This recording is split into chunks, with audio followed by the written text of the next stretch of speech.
Balma kola soft TV la jawa absimina ko re tuguni bi kibara belebele baw be mbolo kala sa kuluma ma yira la ka fo bi dimanche bi septembre ko kle mo an fly am samba fly le mo anana ko kibara jumare be mbolo kala sa kuluma balemo ko bi anga kinafona ko ni mina base journée spéciale nga no bi balmo ko 22 septembre 1960 22 septembre 2024 balmo ko Mali a 64 ans d'indépendance ko Mali goni sa bioron nani goni irma hora bamblo balmo ori kum konnala ha ko belbele bado kerana sola ango ko antise kan data me ni 22 ans balmo ko antushira ko so ni 22 doy no kidal tay malmuko kidale 22 feti depuis shuro malmuko an jado ye jamin konna la malmanya ka fo ko population malmo fintigla ko foka tabla gouverneur la malmo kubala ka tagama kidale bolongon nawla malmo kun korotale kidale mina solla malmo ko 22 ma feti no malmo ko abisan chama bosare malmo ko kidal awoko uye ayira jembela awoko luga ere mahora konta awana solamal mo abubulo ka ko ngako jugudo ko ngo ko te feka kidali yera ma hora ko ndala dongo ko kidali noy mali malmo dongo ko mali dedu te feka malle yera ma hora ko ndala malmo ko o sujet important donc anya le blanya faire o retemene ko fam soroka na bamago fokata bla kayla malmo ko mali bela jele ngoni yera ma hora feti ngako plus précisément bamago anya ka fo président malmo ko akoni tara monument de l'indépendance la ko mingera no manan dado kunu nyenyana o fele temene ko fe ma yira la ka fo défilé do kera malmo mi jado bo ga yira la akayi donc ni ma ko rekana ziter abonné ka cloche de notification activé wala sa vidéo natashi kana fo ko nga vidéo jere ba like ba partager ntoko ko la chaîne Kola Soft TV, Instagram sans faire, Facebook, YouTube, TikTok sans faire, absatane sur Kola Soft TV. J'aime beaucoup mes frères. Malmo ko anguru kola mali konona na kaula fiarasa amam nga baray anguru taye malmo ko ka anguru minenda mo songo damantama jala afogo IBF malmo ko IBF mawo ko ni ko semaine malmo ko arrivage kura de bena awo ko ka ko minen chika bo Dubai malmo sécurité konala kanana mali kono malmo semaine ko ka barawo ye téléphone ko ni sugo ka marqué de kadawi anguru la malmo ka ba soro Tecno Samsung malmo iPhone kuna nyogana chama malimo ko abi modificateur fena soro bolo songo da matamajala malimo ko IBF maw yere kuna nu chongomi bamoko dabanani yere marché rosier yere krefela la kosobe awoko immeuble jalo yere la galombona absaka wole ligan téléphone numéro ko fole nuna 71 10 10 35 66 78 91 40 balma Kola Soft TV la jaba bismillah ko gratuguni ha balma ko ne kewale minna solla atiseka bla ni chogaina malimo kasaba ke ba flal mwanani malmo plus précisément malmo 64 ans awama yira la folo ka yi ka fo malden fen be malmo am bonne fête souhaité ou bela jele no yerma horan malmo ko anya yi ka fo mali nu chama farafina malmo ko angoni ngara jonye to blembolo 100 fla malmo 100 nana ka chan ko soba malmo ko mashi dengene ngoni teni san haga do tellement ka chan nga malmo ko femiye chenye angome jonya la obolo malmo ko farafin de ngoni awoko angoni ndoni tubabu ko ni malmo uka je konnala do berete malmo ko tubabu ko civilisation konnala nuyi kalamba la malmo una nyokona chama foka tase malmo kelewma kanyu chamangu kerefe malmo ko farafin de kumega complexe tubabu lari kasaba ke ko angoni kuma deligani masugu ye malmo kusigi ga ja ujembe ko jine ko angoni ma flana foi sarola malmo nga ko fa na nay ka fo ni manu num saka ko ke jengono malmo ko ambe ga ke fama ga temawla nantara klasu ko no malmo ko am farafi dew awoko hanli ga de ga temuka amuda kalana nantara kelegerola wakati mina to blen kabi bolim malmo ko farafin dembi jo ko to wudo gara sere fu yere yimbalmo ko yi sere yambo orukum ko nala ko farafin woni awoko ugoko andina donni joya ko nala jaja aw ko nimbega amara hakilila balmo ko an kawsara temawkam orukum ko nala ko farafin woni yuga yere mahora nyini balmo alla solla abemake ni ben ko ne ka sababa ke do ko ni kelege ku tasoro balmo ko am saka alhamdulillah fo ayan tasoro balmo politiquement ore bena le 22 septembre 1960 ma awakati malmo président Modibo Keita alaga hinala malmo alere kume fangala dongo ko ka bola fogana bla bela awko sansa mali ko ni ndo tanga ke yere mahora do dongo ko malmo anya ka fogo jamana be ko ni te ka sababa kɛ malimo Mali région min be ko Kidal ko jugula mɔgɔ kɔni no bamanci kulu dɔw kɔni nanu da Kidal kɔnɔna la malimo ko population kɔni ka tɛ se ka bɔ da awo ka fɔ ko Mali ka yɛrɛma wɛrɛ yan malimo ko yen kɔni kun bɔra Maliya la donc ko an y'a ye k'a fɔ Général Gamu malimo ko an y'a ye depuis surɔ ala nɔfɛ jama malimo n'o ye fintigilakaw ye malimo anu dɛmɛbaw n'o ye population civile malimo ko an y'a ye k'a fɔ awo ko tasuma mɛnɛ b'u bolo malimo ko flamme de la paix bɛɛ b'a dɔn k'a fɔ ko tasuma malimo o signification kɔni awo ko malimo n'an y'a ye depuis kɔrɔlen na an b'a ye k'a fɔ malimo ko a bɛ bɛn de ko fɔ wa fɛnɛ mɔgɔ caman kɔni bɛ ka critique k'a kan n'a sɔrɔla malimo jugulamɔgɔw don ko nin ko in b'u sɔn sɔgɔ de sabali malimo ko nin ko in bɛna continuer tan de awɔ ko hali n'a sɔrɔla a bɛ digi dɔw dusukun na awɔ k'a fɔ ko Kidal ko kuranti ko de la ko maaw kɔni ni tasuma ninnu mɛnɛ malimo bɛɛ b'a dɔn k'a fɔ ko Mali kɔrɔyanfan an bɛ Kidal dɔrɔn bɔ a la malimo ko Tɔnbukutu ni Gawo bɛɛ b'a dɔn k'a fɔ Mali kɔrɔyanfan na malimo ko taabolo kɔrɔ de ka d'olu ye malimo en vrai bɛɛ b'a dɔn k'a fɔ ko Kidal yɔrɔ min n'a sɔrɔla Mali gouvernement ma se ka fanga sɔrɔ a kan wa fana hali n'a y'a jate k'a fɔ Mali ka gouvernement ka influence bɛ Kidal kan malimo n'a ta ko kalo 3 walima kalo 4 a tɛ tɛmɛ o kan awɔ ko dɔ bɛna fɔ Kidal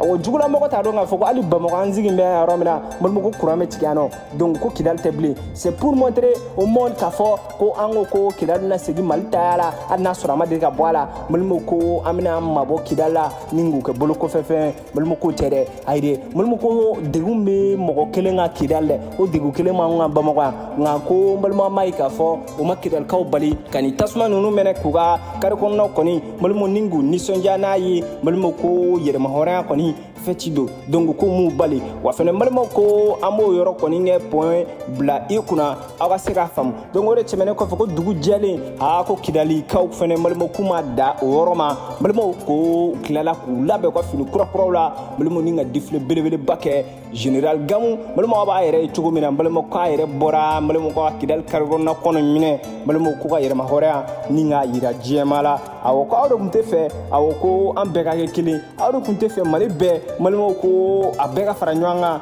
ni ka don kelen kɔni ta k'a yira k'a fɔ ko maliden bɛɛ b'i yɛrɛ sɔrɔ don kɔnɔ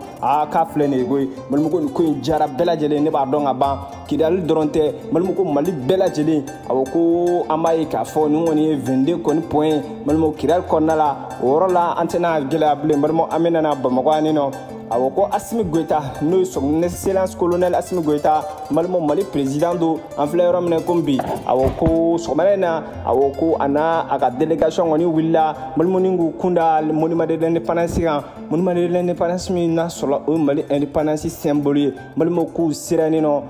ko tasuma kɔni k'u mɛnɛ bɛ ka ban malimo k'u taara fleurir déposer n'a sɔrɔ o ye laada n'an ka mɔgɔ tradition malimo min kɛ san o san donc o de kun kɔnɔna la an y'a ye k'a fɔ awɔ ko président Assimi Goïta kɔni a ye nin laada in lakilen bi awɔ ko malimo k'a bɛ kɛ cogo min na ka kɔrɔ malimo ko malgré que an b'a ye k'a fɔ an dusukun kamikaminen don malimo ko tɛna an bali ko jugu kɔni u ka objectif y'o de malimo ko an kana se ka ko kɛ ko min n'a sɔrɔ an m'a kɛ ka kɔrɔ nka malimo an b'a yira o la k'a fɔ ko malgré tout ça awɔ ko malidenw bɛɛ lajɛlen awɔ ko an sera ka nisɔndiya kɔni fara an boloda la awɔ malimo ko an bɛ dugawu kɛ jamana ye malimo ala ka basigi na hali bi malimo an bɛ dugawu kɛ jamana ala k'an kisi malimo gɛrɛgɛrɛ ma hali bi donc ko malidenw bɛɛ lajɛlen k'u tɛgɛ di ɲɔgɔn ma malimo ni 22 belebeleba in kɔnɔna la an tɛna fɔ ko nin fɛnɛ ne nin yɔrɔ ye 22 la malimo ko video ma ban ka d'a kan ko défilé dɔ kɔni bɛ sira la ka na malimo o bɛ yira la pour que malimo ko a ka se ka nisɔndiya ta continuer donc nin ka video sera a kuncɛyɔrɔ ma.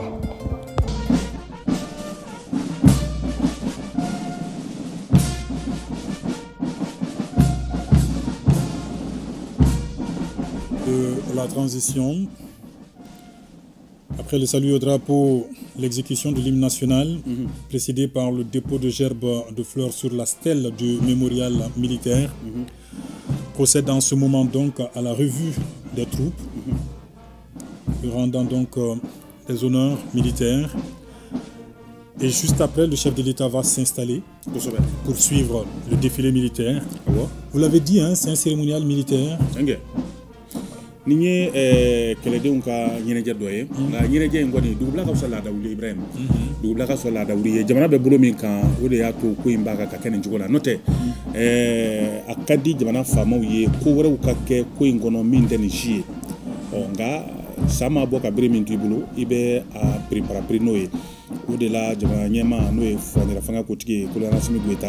kaba sera gel militaire contre aye ko fola re minge oye kata yiri fere da kele dewu tola nunu bina faso ye ani ko kura ka drapeau fo o ko fe dro jamana fasa turawla o kana ni nya ye wa revue de la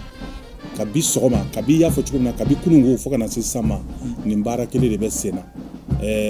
mini ka do chef d'état-major général des armées ali nana lajɛ o bɔlen kɔ ministre nana lajɛ o fana ko laba sa lajɛli laba yi ka dɔ k'a fɔ maa min ta ye k'a sidɔn o ye furancɛ fanga ɲɛma Colonel Assimi Goïta ale b'a ka k'u lajɛ kɔrɔ bɛ nin bɛɛ la Niger kɔrɔ ni si kɔrɔ dan tɛ. Tout à fait, le président de la transition qui procède donc à la revue des troupes. Eh bien, après la fanfare Beka, nous apercevons le commandant des troupes, le drapeau et sa garde. Il y a également les officiers d'état-major, la direction des écoles militaires, le service national des jeunes, l'administration pénitentiaire et l'éducation surveillée, les eaux et forêts, les douanes maliennes, la protection civile, la police nationale, le génie militaire, la garde nationale, l'armée de l'air, l'armée de terre, la direction du sport militaire, la cavalerie de la gendarmerie nationale, le groupement motorisé de la gendarmerie nationale.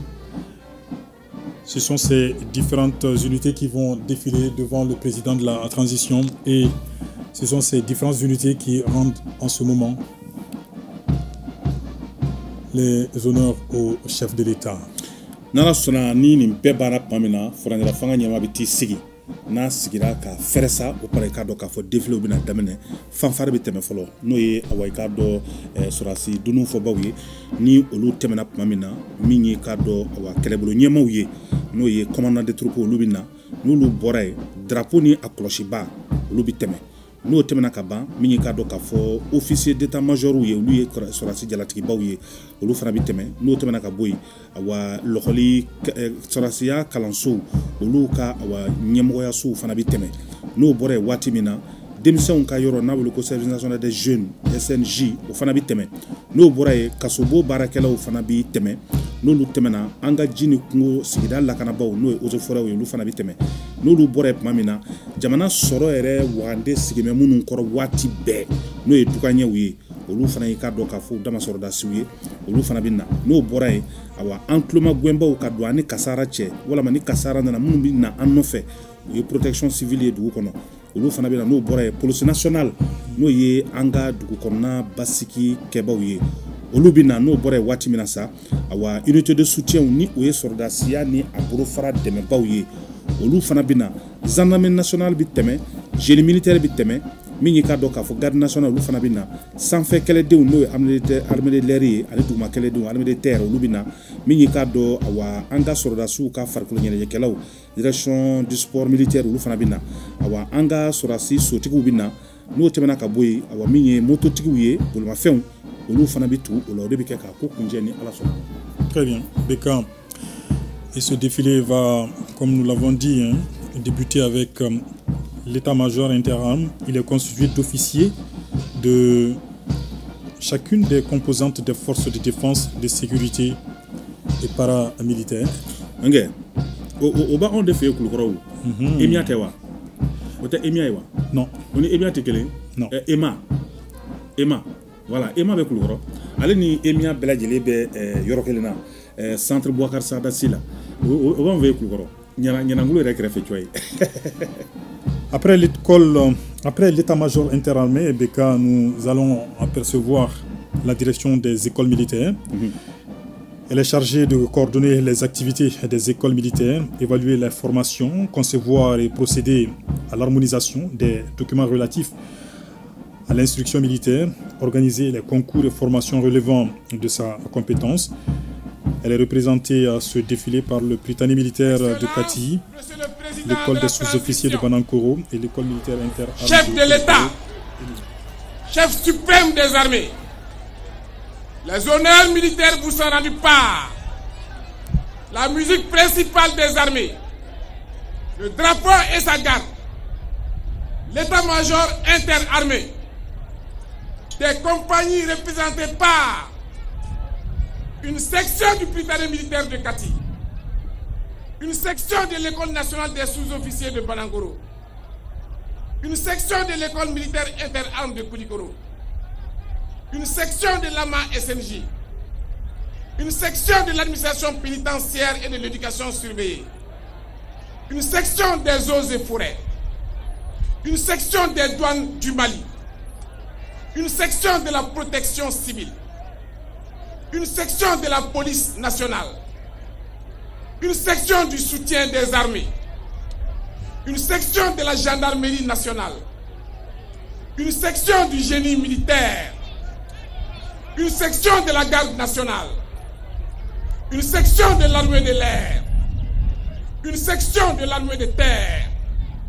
une section de la direction du sport militaire. L'ensemble, commandé par le colonel-major Mamadou Souleymane Koné, commandant de troupes. Mes devoirs.